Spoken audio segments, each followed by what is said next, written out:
Hello future doctor, कैसे हैं आप।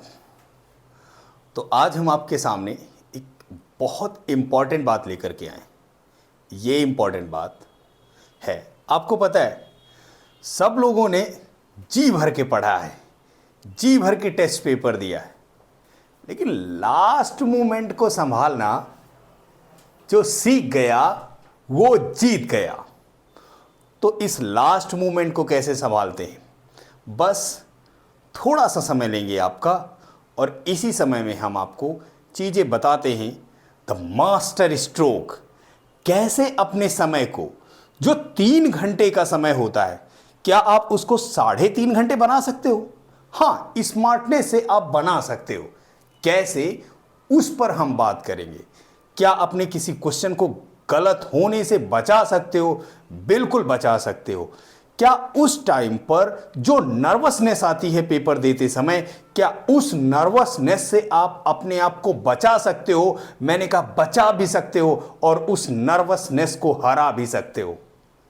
तो फिर बस, अगर ये बातें आपने कर ली तो आपका डॉक्टर बनना निश्चित है। तो चलिए, सबसे पहले हम बात करते हैं पेपर सॉल्विंग स्ट्रेटजी। ठीक है, तो बेटा, बहुत सारे स्टूडेंट का जो पेपर सॉल्विंग का जो पैटर्न होता है, वो सबसे पहले बायोलॉजी, फिर केमिस्ट्री, फिर फिजिक्स सॉल्व करते हैं। मोस्ट यूजली ये मेथड है, लेकिन मैं आपके मेथड को इस टाइम पर डिस्टर्ब नहीं करना चाहता। आप केमिस्ट्री, बायोलॉजी, फिजिक्स करना चाहते हैं तो वो करिए। आप फिजिक्स, बायोलॉजी, केमिस्ट्री करना चाहते हैं तो वो करिए। फिजिक्स, केमिस्ट्री, बायोलॉजी करना चाहते हैं वो करिए। आप जो करते थे वो करिए, क्योंकि लास्ट में पैटर्न नहीं चेंज करना है। लेकिन पेपर सॉल्विंग स्ट्रेटजी बहुत स्ट्रांग होनी चाहिए। कैसे, जरा देखते हैं। मैंने क्यों कह दिया कि आप 30 मिनट दूसरे स्टूडेंट से कैसे आगे हो सकते हो, जरा देखना। बेटा, पहली बार में मैं तो ये कहता हूं कि आप पूरा पेपर ही मत पढ़ना। ये क्या बात कर रहे हैं सर, पूरा पेपर क्यों नहीं पढ़ेंगे? मैंने कहा हाँ बेटा, पहले अटेम्प्ट में देखो, आप अगर बायोलॉजी, केमिस्ट्री, फिजिक्स पे जा रहे हो तो पहले अटेम्प्ट में आपको वो क्वेश्चंस पढ़ने हैं जो देखने में आपको अट्रैक्ट कर रहे हैं। क्या कर रहे हैं? देखने में आपको अट्रैक्ट कर रहे हैं। क्लियर?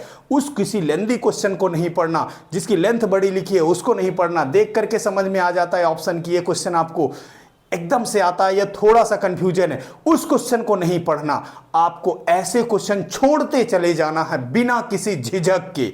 आया समझ में? और आपको क्या करना है, अगर आप बायोलॉजी, केमिस्ट्री, फिजिक्स का पैटर्न फॉलो करते हैं या कोई भी पैटर्न, तो आपको लगातार क्वेश्चन टिक करते चले जाने हैं। लेकिन ध्यान देना, निगेटिव अप्रोच बहुत जरूरी है। निगेटिव अप्रोच, देखते ही क्वेश्चन का आंसर पता चल जाए, रुकना उस पे, 3 ऑप्शन को गलत करना और सही करके आगे बढ़ना। ये पहला अटेम्प्ट है, पहला राउंड है। ये पहला राउंड बहुत ही फास्ट होता है। फॉर एग्जाम्पल, अगर आपने बायोलॉजी, केमिस्ट्री और फिजिक्स में इस राउंड के अंदर आपने कितने क्वेश्चन पढ़े, जितने क्वेश्चन पढ़ेंगे क्योंकि वो आपको अट्रैक्ट कर रहे थे, उतने आप डेफिनेटली सॉल्व कर लोगे और 100% वो सारे क्वेश्चन आपके सही भी होंगे। मान लिया आपने पहले अटेम्प्ट में कितना, 100 से लेकर के 120 क्वेश्चन सॉल्व कर लिए पहले अटेम्प्ट में। ठीक है, बायोलॉजी, केमिस्ट्री, फिजिक्स, दूसरे क्वेश्चन को आपने हाथ भी नहीं लगाया। तो बेटा, अगर आपने 100 क्वेश्चन सॉल्व किए तो आपके 80 पढ़े होंगे ना, और अगर आपने 120 क्वेश्चन सॉल्व किए तो 60, ये आपके 60 क्वेश्चन अभी भी पढ़े हैं। बेटा, आपने तो इनको क्वेश्चन को पढ़ा भी नहीं ना।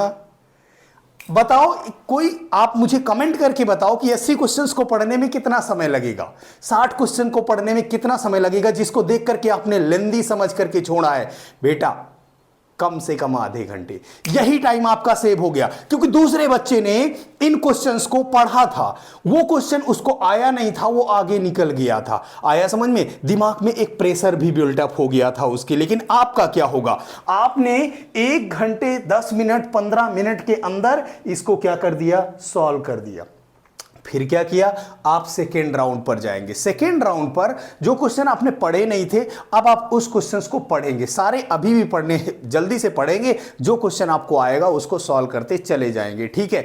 इस तरह से आपने लगभग 1 घंटे, दूसरा राउंड जो है वो बहुत बड़ा नहीं मारना है, ठीक है, छोटा सा मारना है। पहला 1 घंटे का और अगला 30 मिनट का, लगभग 1 घंटे 30 मिनट के अंदर आपने दोनों राउंड फतेह कर दिए। आया समझ में? मैंने कहा अगर आपने 100 क्वेश्चन पहले राउंड में सॉल्व किए होंगे तो दूसरे राउंड में, फॉर एग्जाम्पल थोड़ी देर के लिए हम कह लेते हैं कि 30 क्वेश्चन तो कम से कम सॉल्व भी किए होंगे, या फिर 40, ठीक है।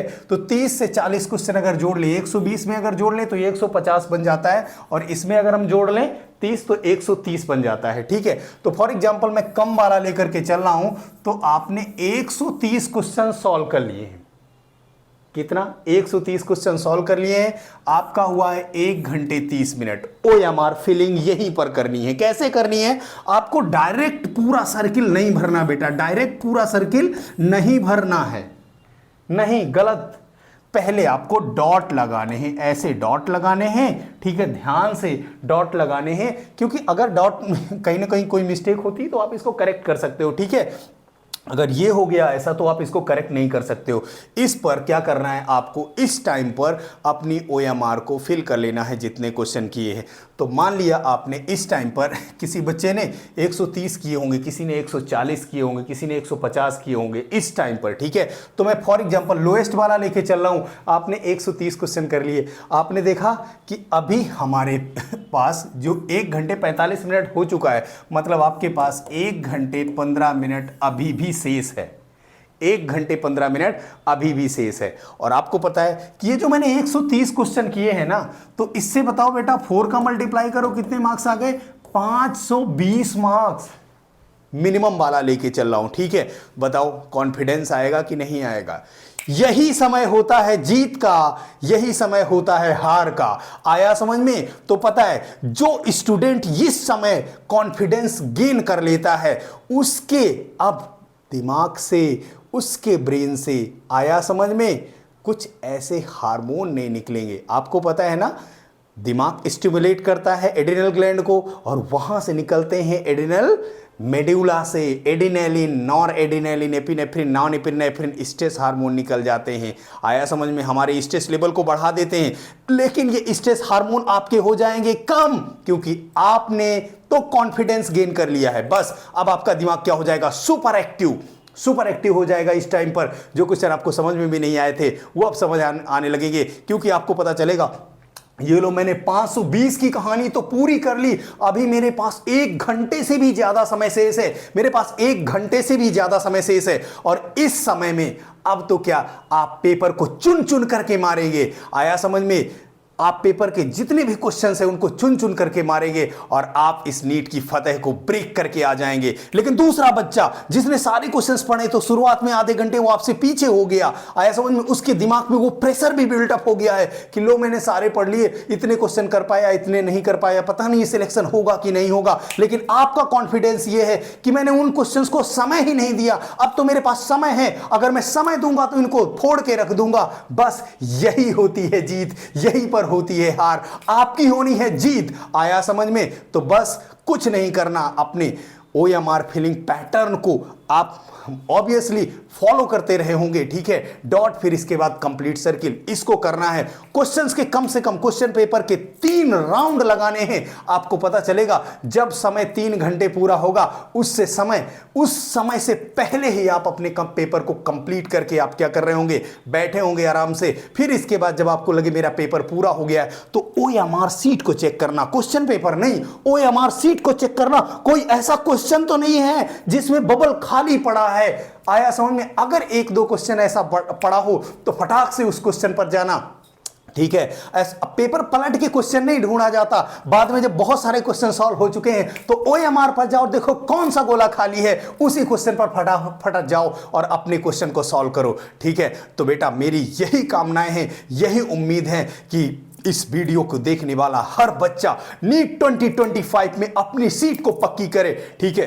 तो बेटा समय व्यर्थ नहीं करना है। ये जो 3 घंटे का समय होता है आपकी जिंदगी का सबसे इंपॉर्टेंट समय होता है। आपको पता है सेल जो होती है अपने आप को डिवाइड करने के लिए इंटरफेज में 95% ड्यूरेशन का समय बर्बाद करती है। आया समझ में? लेकिन अगर माइटोसिस फेज, डिवीजन फेज, आपको पता है अगर डिवीजन फेज में गड़बड़ी हो गई तो एन्यूप्लॉइडी पॉलीप्लॉइडी से क्या नहीं हो जाता है, कितने बड़े बड़े जेनेटिक डिसऑर्डर हो जाते हैं। आया समझ में? तो आपने साल भर कितना भी पढ़ा है और अगर अपने आप को कीप काम नहीं रखा तो ट्रैप में फंस जाओगे। ये पेपर है, एग्जामिनर पेपर बनाते हैं 2 के बाद 1, 4 के बाद 1, 5 के बाद 2, 6 के बाद 7, इस तरह से कठिन क्वेश्चन डालते हैं बीच में ताकि आप ट्रैप हो जाओ। लेकिन अगर इस मास्टर स्ट्रोक को अप्लाई करेंगे तो आपको समय ऐसा लगेगा कि आपको समय 3 नहीं, ऐसा लगेगा कि 3.5 घंटे दिया गया है, क्योंकि आपने अपने समय को सेव किया है। ठीक है, तो बेटा अपने आप को बहुत काम रखना है,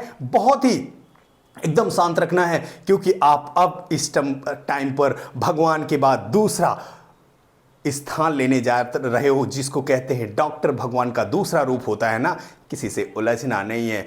आपको अपने आप से ज़्यादा काम किसी को नहीं समझना है, एकदम से कूल, एकदम से क्वाइट। आया समझ में? किसी से कोई फर्क नहीं पड़ना है। आया समझ में? सिर्फ अपने मन में सारी चीजें एकदम से देखते रहना है। एग्जामिनेशन हॉल में जैसे घुसोगे तो 2 घंटे कई बार काटना काफी मुश्किल हो जाता है। 1 घंटे या कोई बच्चा आधे घंटे, 1.5 घंटे, इस तरह से एग्जामिनेशन हॉल में बैठना हो। अपने आप को रिचार्ज करना वहां पर सीखना बेटा। चुपचाप, आया समझ में? क्या करना? आया समझ में? चुपचाप, कोई गौर भी नहीं कर पाएगा। एक तरफ उंगली दबाना, नाक में हवा को खींचना, धीरे से हवा को निकालना, अनुलोम विलोम प्राणायाम आप अगर करते रहोगे, आया समझ में? किसी को पता भी नहीं चल पाएगा आप क्या कर रहे हो, लेकिन आप रिचार्ज होते रहोगे। आपकी बॉडी की हर सेल्स को ऑक्सीजन इफिशिएंट अमाउंट में मिलेगी और इस तरह से आप पेपर को फोड़ करके आ जाओ बेटा। ठीक है, 2025 में अपनी सीट पक्की करके आ जाओ।